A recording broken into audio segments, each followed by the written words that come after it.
भगवद गीता, ज्यादातर लोग इसे एक पुराना धार्मिक ग्रंथ मानते हैं, पर क्या ये सिर्फ इतना ही है? असल में ये एक बातचीत है, एक ऐसी बातचीत जो सबसे बड़े संकट के बीच हुई थी।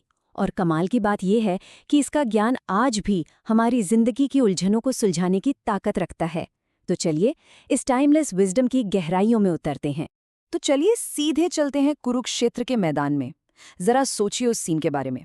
दोनों तरफ विशाल सेनाएं खड़ी हैं, एक दूसरे से लड़ने को तैयार। और ठीक इसी विनाश के मुहाने पर कहानी का हीरो अर्जुन एक ऐसे मॉरल क्राइसिस में फंस जाता है, एक ऐसे बवंडर में जो उसकी आत्मा तक को हिलाकर रख देता है। यहाँ हमें अर्जुन का वो रूप दिखता है जो एक हीरो से ज्यादा एक इंसान का है। वो कोई पत्थर दिल वॉरियर नहीं है। जब वो देखता है कि सामने वाली सेना में उसके अपने ही रिश्तेदार, उसके गुरु, उसके दोस्त खड़े हैं, तो वो अंदर से पूरी तरह टूट जाता है। उसका दुख इतना ज्यादा, इतना गहरा है कि वो लड़ने की हिम्मत ही खो बैठता है। तो सवाल ये उठता है कि आखिर एक हीरो को लड़ाई के मैदान में कौन सी चीज इतना लाचार बना सकती है? और सच पूछिए तो ये सवाल सिर्फ अर्जुन का नहीं है, ये हम सबका सवाल है। हम सब कभी न कभी जिंदगी के ऐसे मोड़ पर खड़े होते हैं जहां सही और गलत के बीच की लकीर धुंधली पड़ जाती है। अर्जुन की ये उलझन कहीं न कहीं हमारी अपनी लड़ाइयों का ही एक आईना है। तो आखिर अर्जुन की दुविधा है क्या? देखिए, अगर वो लड़ता है तो उसे अपने ही परिवार, अपने गुरुओं और दोस्तों को मारना पड़ेगा। और अगर वो लड़ने से मना कर देता है तो वो एक योद्धा के तौर पर अपने फर्ज से भाग रहा होगा। उसे लग रहा है कि वो कोई भी रास्ता चुने, अंत में सिर्फ दुख और पाप ही हाथ लगेगा। और इसी कन्फ्यूजन, इसी शोक ने उसे पूरी तरह से पंगु बना दिया है। और ठीक इसी पल जब अर्जुन पूरी तरह से टूट चुका है, तब भगवान कृष्ण सामने आते हैं। पर वो अर्जुन को सिर्फ दिलासा नहीं देते, नहीं, वो कुछ ऐसा करते हैं जो किसी ने सोचा भी नहीं होगा। वो कहते हैं कि अर्जुन, तुम समस्या को ही गलत तरीके से देख रहे हो। वो उसे एक बिल्कुल नया नजरिया देते हैं, एक ऐसा नजरिया जो अर्जुन की सोच की बुनियाद को ही हिलाकर रख दे। कृष्ण के पहले शब्द सुनकर शायद थोड़ा झटका लगे। वो कहते हैं, अर्जुन, इस संकट की घड़ी में ये कमजोरी तुम पे कैसे छा गई? ये एक महान इंसान को शोभा नहीं देता, ये तुम्हें स्वर्ग नहीं बल्कि बदनामी की तरफ ले जाएगा। ये शब्द आराम देने के लिए नहीं है, ये एक तरह का शॉक ट्रीटमेंट है अर्जुन को जगाने के लिए, उसे एक बहुत बड़े सच के लिए तैयार करने के लिए। यहाँ से कृष्ण उस चीज की बात करना शुरू करते हैं जो गीता का सार है, आत्मा। वो एक बहुत ही फंडामेंटल आइडिया सामने रखते हैं। वो कहते हैं कि जिसे हम मैं समझते हैं वो असल में ये शरीर है ही नहीं। हमारा जो असली स्व है, हमारी जो आत्मा है, वो तो शाश्वत है, अविनाशी है। वो न कभी पैदा होती है, न कभी मरती है। तो अगर आत्मा अमर है तो फिर इस शरीर के लिए दुख कैसा? कृष्ण अर्जुन को यही समझाते हैं कि तुम उन चीजों के लिए रो रहे हो जो टेम्पररी हैं, जो खत्म हो जाएंगी, जबकि जो असलियत है यानी आत्मा, वो तो हमेशा रहेगी। और ये एक बात अर्जुन के पूरे दुख की, उसकी पूरी दुविधा की जड़ पर चोट करती है। तो अब जब अर्जुन का नजरिया थोड़ा बदला है, कृष्ण उसके कंफ्यूजन को दूर करने के लिए दो रास्ते दिखाते हैं। और ये सिर्फ फिलॉसफी नहीं है, ये प्रैक्टिकल रास्ते हैं, उसकी इस मुश्किल से बाहर निकलने की चाबियां हैं। पहला रास्ता है कर्मयोग, मतलब सेल्फलेस एक्शन का रास्ता। इसमें आप दुनिया में रहकर अपने सारे काम, अपने सारे कर्तव्य करते हैं, लेकिन उसके नतीजे से खुद को नहीं जोड़ते। और दूसरा रास्ता है सांख्य योग, ये ज्ञान का रास्ता है। इसमें आप चिंतन के जरिए आत्मा की सच्चाई को जानते हैं।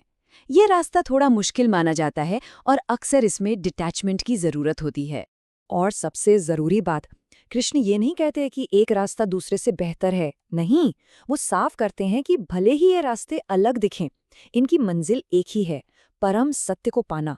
और जो भी इंसान इनमें से किसी भी एक रास्ते पर ईमानदारी से चलेगा, वो अपनी मंजिल तक जरूर पहुंचेगा। और हाँ, अगर ये बातें दिल तक पहुंच रही हैं तो आपका भक्ति सागर चैनल के साथ जुड़े रहिएगा, सब्सक्राइब जरूर कर लीजिएगा। तो अब हम कर्म योग पर थोड़ा और ध्यान देंगे। क्यों? क्योंकि अर्जुन की जो इमीडिएट प्रॉब्लम है, उसका हल इसी रास्ते में छिपा है। ये वो रास्ता है जो सिखाता है कि काम करते हुए भी उसके बंधन से आज़ाद कैसे रहा जाए। कर्म योग का जो सबसे कोर आइडिया है वो बहुत सिंपल है। प्रॉब्लम काम में नहीं है, प्रॉब्लम है काम के नतीजे से हमारी अटैचमेंट में। कृष्णा अर्जुन से ये नहीं कहते कि तुम लड़ो ही मत, वो कहते हैं तुम लड़ो, अपना कर्तव्य पूरा करो, लेकिन नतीजे की चिंता किए बिना। बस यही है सीक्रेट। यही गीता का सबसे बड़ा, सबसे सेंट्रल मैसेज है कि अपने काम पर फोकस करो, अपना 100% दो, लेकिन उसके बाद क्या होगा इसकी चिंता छोड़ दो। चाहे सक्सेस मिले या फेलियर, अपने मन को शांत रखो, स्टेबल रखो। और मन की इसी बराबरी की अवस्था को, इसी बैलेंस को योग कहा गया है। इस कमाल के कॉन्सेप्ट के लिए एक शब्द है, निष्काम कर्म। इसका मतलब है बिना किसी फल की इच्छा या उम्मीद के काम करना। ये काम करने का एक ऐसा तरीका है जहां आपका काम ही आपके लिए इनाम बन जाता है, उसका नतीजा नहीं। अच्छा, तो जब हम इस तरह से काम करते हैं तो होता क्या है, फायदे क्या हैं?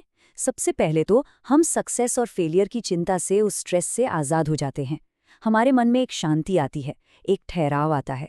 हमारा हर काम, चाहे वो कितना भी छोटा क्यों ना हो, एक पूजा की तरह हो जाता है। और आखिर में यही रास्ता हमें स्पिरिचुअली ग्रो करने में मदद करता है। तो अब सवाल ये है कि ये हज़ारों साल पुरानी बातें आज हमारी ज़िंदगी में कहाँ फिट होती हैं? सच तो ये है कि अर्जुन का जो कुरुक्षेत्र था वो बस एक बैटलफील्ड नहीं था, वो हमारी जिंदगी का ही एक रूप है। हमारा करियर का प्रेशर, हमारी फैमिली की जिम्मेदारियां, हमारे रोज के मॉरल डिलेमास, ये सब हमारे अपने अपने कुरुक्षेत्र ही तो हैं। अक्सर लोगों को लगता है कि गीता का ज्ञान तो बस साधु संतों के लिए है, दुनिया छोड़ने की बात करता है। पर यह एक बहुत बड़ा मिसकंसेप्शन है। इसका सबसे बड़ा सबूत खुद अर्जुन है। क्या वो गीता सुनने के बाद सब कुछ छोड़कर जंगल चले गए? नहीं, वो उठे और उन्होंने एक योद्धा और एक गृहस्थ दोनों के तौर पर अपना फर्ज पूरा किया।